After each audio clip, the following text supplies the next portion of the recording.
Hi friends, அம்மா இன்னைக்கு சப்பாத்தி செய்ய போகிறாங்க. அதுக்கு எக் கிரேவி பண்ணுறாங்க.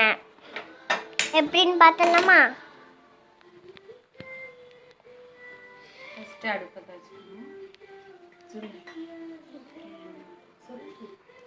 எண்ணெய் ஊற்றுறாங்க.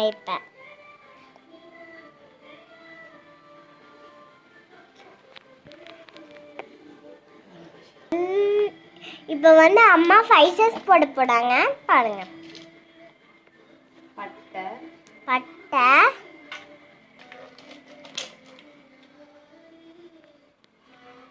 கிராம்பு, ஏமா இது ரெண்டையும் மிக்ஸ் ஆக்கி செய்றீங்க?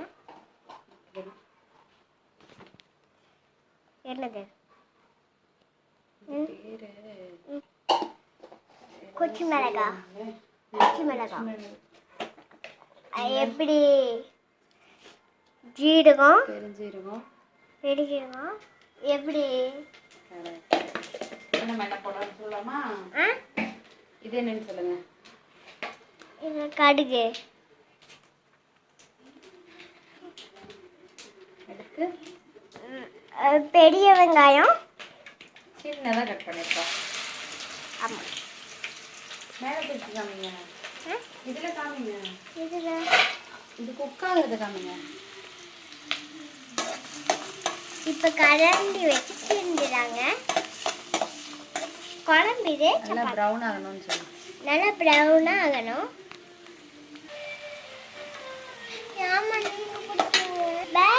ஜிஞ்சர் கார்லிக் போட போகிறோம்.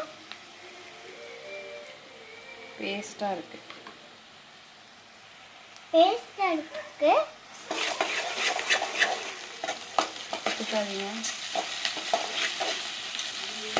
எடுக்காதீங்க.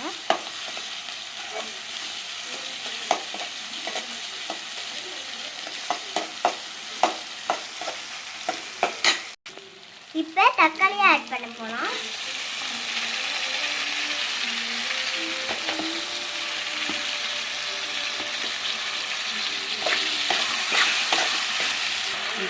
உப்பு போட்டுட்டா நல்லா கிண்டி விடுங்க. வீடியோ சொல்ல முட்டை இப்போ சூடாக இருக்கு. கை வச்சிடாதீங்க, சுற்றும். பாருங்க, உடஞ்சிருக்கு. உள்ள கை வச்சாலும் சூடாக இருக்கும். இந்த சமையலுக்கு நடுவில் முக்கியமான பாயிண்ட் என்னன்னா, குழந்தைங்க அம்மா சமைக்கிறப்போ இப்படி கிட்ட வராதிங்க. அதனால நம்ம யாழ்னிக்கு என்ன ஆயிடுச்சுன்னு பாருங்க. ஃபர்ஸ்ட் மிளகாய், சில்லி பவுடர். இது என்னன்னா தனியா. இன்னும் கொஞ்சம் தனியா. இது கரம் மசாலா. உள்ள தெரியுது பாருங்க. சரியாயிடும். அர்த்தம் வருமா? ஜீரகத்தூள்